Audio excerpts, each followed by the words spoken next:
Three-quarters in the books.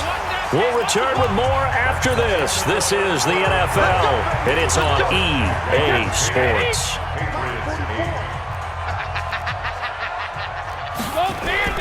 Brady now on first down. And that's going to be incomplete. Too tough to hold on to that one. It's second down.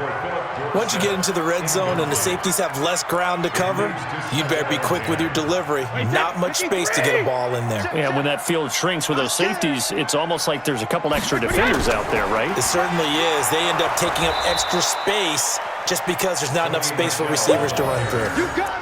Well, they had that one sniffed out. Excellent run blitz. Stop that one for a short gain.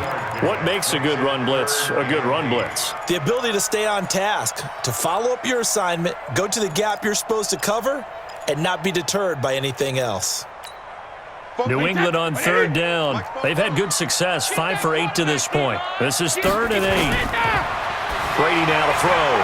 That's caught by the tight end Lacoste. And all the way down inside the 5 to the 4. They're able to convert on third down, and that sets up a 1st and goal. Tell you what, he's been able to put the ball in some tight spots all game long. That throw, no different. Yeah, a lot of people would call it a gutsy type of a throw. I think he looks at it as, I can do it, so it's not that big of a deal to me, and I'm going to keep firing. Now a throw to the end zone on first down, but it winds up incomplete. Ben Watson was the intended target, the tight end. But it'll be 2nd and goal.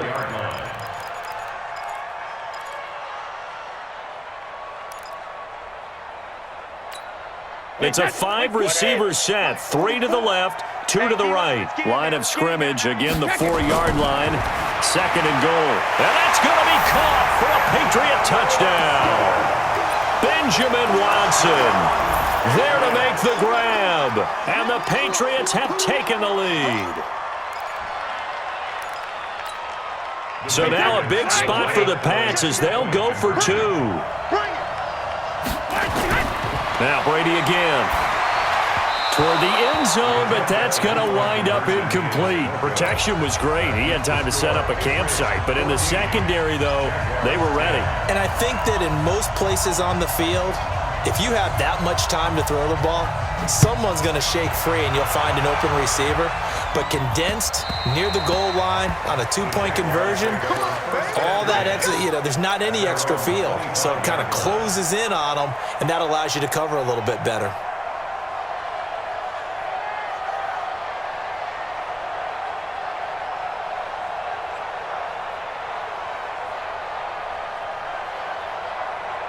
Jaguars come to the line to start their next drive. And last time, 1-play interception. So this offense, they should be fresh. That's a good way of putting it.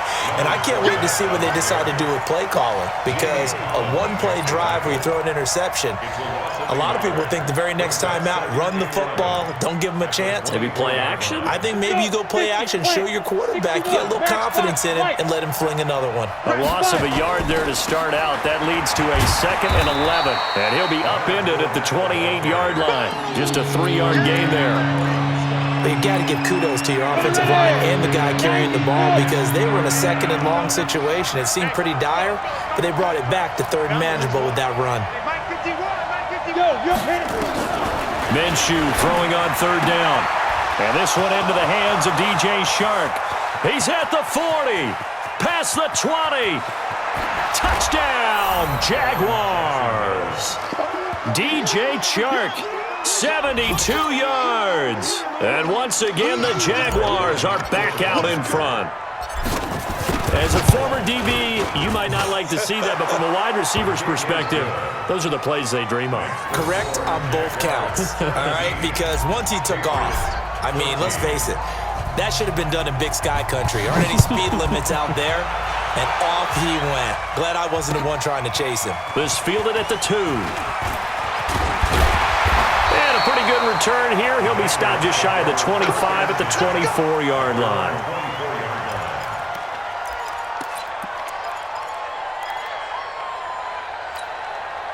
The Pats at the line, ready to go. Throwing on first down is Brady. Here's Sanu on the catch. And he's upended after a gain of 2 out to the 27. Give him a couple on the catch. It's 2nd and 8. One thing I think that's safe to say defensively, the tackling's been really good. And because of that, it's been very, very hard for them to move the ball because you're not getting the benefits of run after catch. They're tackling almost on the spot. That means you have to run extra plays, harder to move it. Now, meanwhile, the throw by Brady knocked away, incomplete.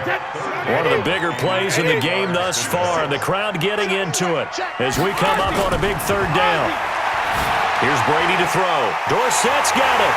And down he goes, but he takes it up to the 40. That one good for 13 and a New England 1st down. But give the defensive guys a little bit of credit. They didn't let the deep ball beat them on that play, did they? No, the drag, that guy can be your safety valve. We saw it right there. Yeah, and it picked up a 1st down for him, too. Brady throwing complete to Dorsett. And they get to him after a gain of 6 to the 46. A gain of 6 there on 1st. Throwing again on 2nd down. Brady, and now a fumble. Brady loses the football.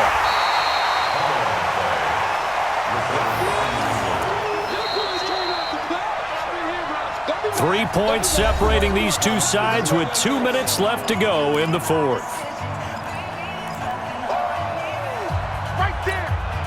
So the Patriots with a football as we get you reset.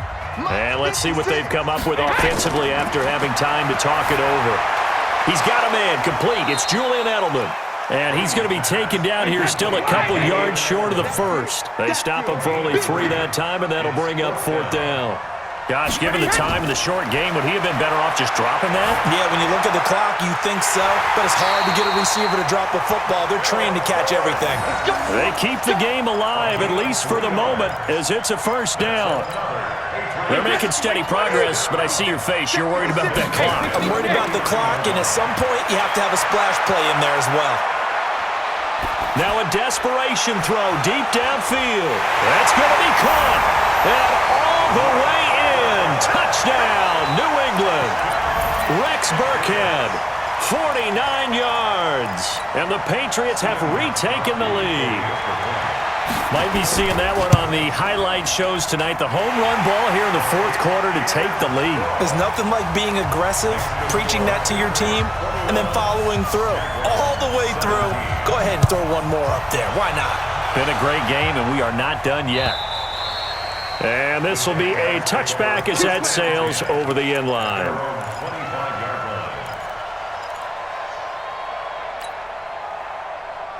Jaguars come to the line to start their next drive. They're down here in a 1-score game, but the time, it's a factor, but it's not a huge factor right now, is it? It's really not, because this amount of time gives them a chance to run their offense, to go through play sequences. And this is what they work on every week in practice, usually on a Friday. They go over this type of a situation, late game situation. What are we going to do when we have the opportunity? They've called these plays a bunch of times. Now's their chance to execute them. Yeah, they have the opportunity now. Here's the execution. They'll look to throw.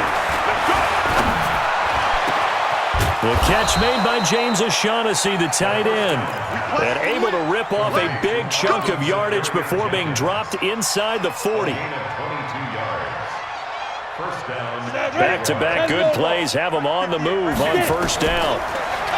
He'll look to throw. Eluding the pressure right. And he just gets rid of it. Throws it away. A wise move there. Looked like nobody open. Now 2nd down. I see you nodding your head up and down. That's a very heady decision at this stage of the game. Out of the pocket, nowhere to go. Just get rid of it. That's a smart play because you're not worried about your completion percentage, and you're also not trying to force it into bad traffic as well. Throw the ball away. Live to fight another down. And he can't get a throw away. He's taken down. Kyle Van Noy in there to drop him as that clock continues to run. One final shot. They'll look to throw. He's going to let it fly. And did he catch it? He did. A touchdown. One of the most improbable finishes in recent history. They've won it on the final throw. Sometimes it comes down to one final play. A dramatic finish to this one. And no player will ever admit to, hey, this is how I want to win a game. but behind closed doors at night as they're going to sleep, they do think about those dramatic endings. And how about that one? Go up and get it, Hail Mary, and sprint to the locker room with a victory that you didn't look like you were going to get. That is the epitome of the highest high and the lowest low in the game of football.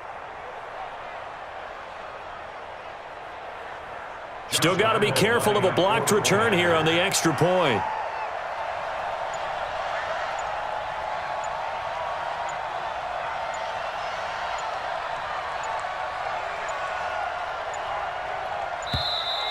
And they're going to take it all the way down and just take the delay.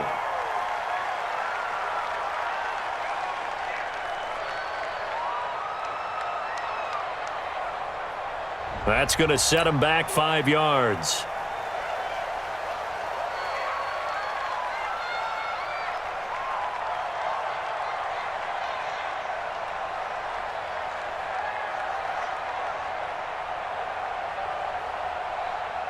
Still got to be careful of a blocked return here on the extra point. He's got it, and this is indeed up to a 3-point lead. Well, that was a fun game to witness, partner. A touchdown there at the very end to win this thing. And that's really where the emphasis is, right? The touchdown to win it. I know that they put a little on top, right? What's your favorite dessert? You know, what do you put on top of your favorite dessert? You put whipped cream, maybe a cherry. There you go. The whipped cream, the cherry, whatever you want to talk about, that's what they put on it. But the story, the touchdown to win it, that's how they got it done.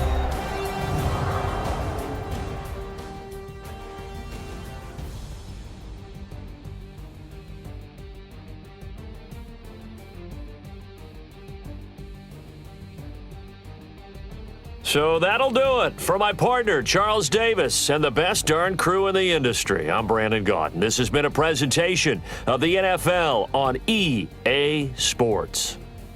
And with that, we say so long from Foxborough.